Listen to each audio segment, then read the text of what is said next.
తెలంగాణ కాంగ్రెస్ పెద్దల ద్వంద్వ వైఖరిపై విమర్శలు వెల్లువెత్తుతున్నాయి. ఎమ్మెల్యే అనిరుద్ రెడ్డిపై హైకమాండ్ సీరియస్ అవుతోంది. కానీ మినిస్టర్ కొండా సురేఖపై యాక్షన్ తీసుకోవడంలో తర్జన భర్జన పడుతోంది. నిజానికి నిత్యం వివాదాల్లో మంత్రి కొండా సురేఖ ఉన్నారు. కొండా దంపతులను వివాదాలు వెంటాడుతున్నాయి. స్వపక్షంలోనూ విమర్శలు వెల్లువెత్తాయి. వాళ్లకు వ్యతిరేకంగా అధిష్టానానికి ఎమ్మెల్యేలు ఎమ్మెల్సీలు కంప్లైంట్ కూడా చేశారు.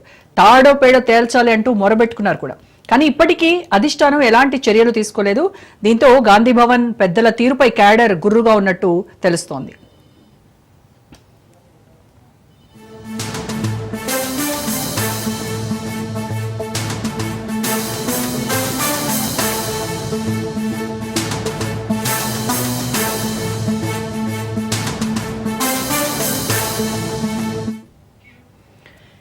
ఇక ఇప్పటికే ఎన్నికల్లో 70 కోట్లు ఖర్చు చేశామన్నారు కొండా మురళి.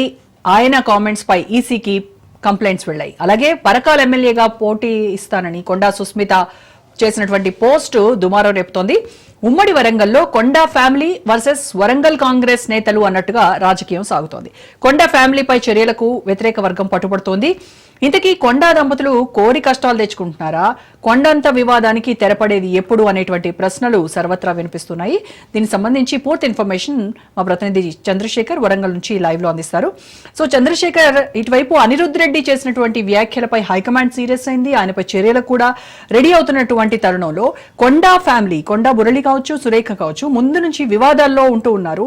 వీళ్లపైన ఎందుకు చర్యలు తీసుకోవట్లేదు? టోటల్ గా ఓవరాల్ గా చూస్తే వరంగల్ రాజకీయం మొత్తము కొండా వర్సెస్ మిగతా కాంగ్రెస్ నేతలు అన్నట్టుగా తయారైనప్పటికీ కూడాను వాళ్లపైన ఎందుకు చర్యలు లేవు అని వ్యతిరేక వర్గము వాళ్ళని ప్రశ్నిస్తూ ఉన్నటువంటి సందర్భం. సో ఏంటి కాంగ్రెస్ పార్టీలో కొండా ఉన్నటువంటి ఇంపార్టెన్స్ ఏంటి? ఏం జరుగుతోంది? జడ్చర్ల ఎమ్మెల్యే ఎవరైతే అనిరుద్ రెడ్డి ఇటు కాంగ్రెస్ పార్టీలో కోవట్లు ఉన్నారు, చంద్రబాబు నాయుడు కోవట్లు ఉన్నారని చేసిన కామెంట్ల పైన అయితే ఇటు హైకమాండ్ అయితే తనకు నోటీసులు జారీ చేసింది. నోటీసులకి జవాబు ఇవ్వాలని చెప్పేసి కొంచెం అనిరుద్ రెడ్డి పైన కఠినంగానే వ్యవహరిస్తున్న తీరు చూస్తున్నాము.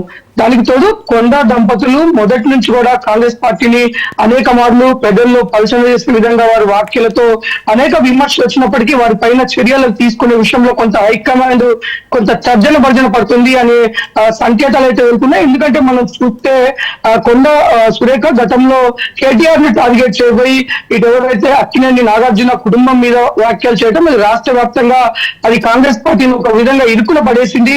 దానికి తోడు మంత్రుల విషయం, మంత్రులు లంచాల విషయంలో కూడా మంత్రులు లంచాలు తీసుకుంటారు. ఫైల్ క్లియరెన్స్ విషయంలో కానీ ఇంకా వేరే ప్రభుత్వంతో ఎవరికైనా పని ఉన్నప్పుడు లంచాలకు డబ్బులు వస్తాయని టోటల్ గా మంత్రులను కూడా ఇటు తను కాంగ్రెస్ పార్టీని మంత్రులని ప్రజల్లో ఒక వారి చెడు అభిప్రాయం వెళ్ళే విధంగా మాట్లాడి ఆ పార్టీని అనేక మార్లు డ్యామేజ్ చేస్తుంది. ఇప్పుడు తాజాగా మనం చూస్తున్నట్లయితే కొండా మురళి అనుచిత వ్యాఖ్యలతో అయితే కాంగ్రెస్ పార్టీ మొత్తం కూడా ఇరుకున పడ్డదని చెప్పుకోవచ్చు. ఇటు ఉమ్మడి వరంగల్ జిల్లా వ్యాప్తంగానే కాదు, ఇటు రాష్ట్ర వ్యాప్తంగా కూడా ఇది ప్రతిపక్షాలకు కొంచెం ఆయుధంగా అవుతుందని చెప్పుకోవచ్చు. ఎందుకంటే ఇటు కొండా మురళి మాట్లాడుతూ ఇటు స్టేషన్ కన్పూర్ ఎమ్మెల్యే తన మీద కడియం శ్రీహరి విషయంలో మాట్లాడుతూ తను పార్టీకి రాజీనామా చేయకుండా వేరే పార్టీలో గెలిచి కాంగ్రెస్ పార్టీలో వచ్చాడు.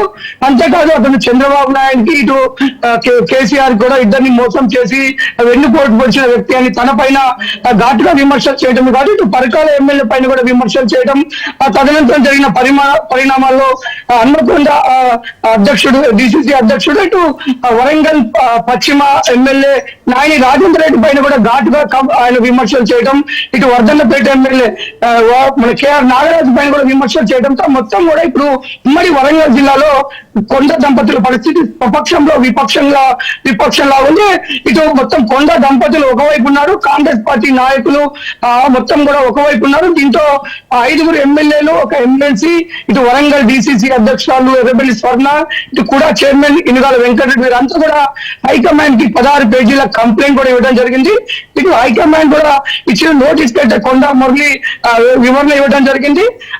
మల్లు రవి ఎవరైతే ఉన్నారో క్రమశిక్షణ కమిటీ చైర్మన్ తన సమక్షంలో ఇచ్చాడో, మేము ఎవరైతే రాజేందర్ రెడ్డితో కూడా మాట్లాడామో, తదనంతరము 7వ తారీఖు సోమవారం రోజు 11ంటికి మిగతా 5 మీద కూడా మేము పిలిపించి మాట్లాడి, ఆ తర్వాత కొండ మురళితో కూడా మాట్లాడి, ఇటు సీఎం తోని, ఇటు మీనాక్షి నటరాజన్ తోని, ఇటు పిసిసి చీఫ్ వీళ్ళందరితో మాట్లాడి ఒక నిర్ణయం తీసుకుంటామని చెప్పినప్పటికీ ప్రస్తుతం ఉన్న పరిస్థితులు అయితే ఇటు కాంగ్రెస్ పార్టీలో అయితే ఆజ్యం పోస్తున్నాయి. ఇటు కాంగ్రెస్ పార్టీ 2గా విడిపోయింది. ఒకవైపు కొండ దంపతులు ఉన్నారు, మిగతా వైపు కాంగ్రెస్ పార్టీ ఉమ్మడి జిల్లా మొత్తం కూడా ఒకవైపు ఉన్న పరిస్థితులు అయితే ఉన్నాయి.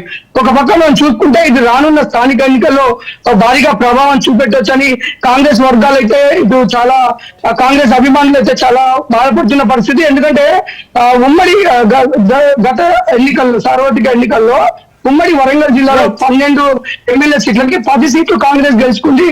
2 సీట్లు ఇటు స్టేషన్ గన్పూర్ జనగామ బీఆర్ఎస్ గెలుచుకోవడం, తదనంతరం జరిగిన పరిణామాల్లో స్టేషన్ గన్పూర్ ఎమ్మెల్యే కడియం శ్రీధర్ కూడా కాంగ్రెస్ పార్టీలోకి రావడం, వీటన్నిటి నేపథ్యంలో స్థానిక ఎన్నికల్లో భారీగా కాంగ్రెస్ పార్టీ పైన ఇది ప్రభావం చూపే అవకాశం ఉంది. హైకమాండ్ దీనిపైన చర్యలు తీసుకోవాలి, దిద్దుబాటు చర్యలు తీసుకోవాలని చెప్పినప్పటికీ కొండ మురళి హైకమాండ్ ఎవరైతే క్రమశిక్షణ కమిటీతో మాట్లాడి తర్వాత బయటకు వచ్చిన తర్వాత చేసిన కామెంట్స్ కూడా మళ్ళీ దుమారాన్ని లేపాయి. Right Chandrashekar, yes, thanks for your updates.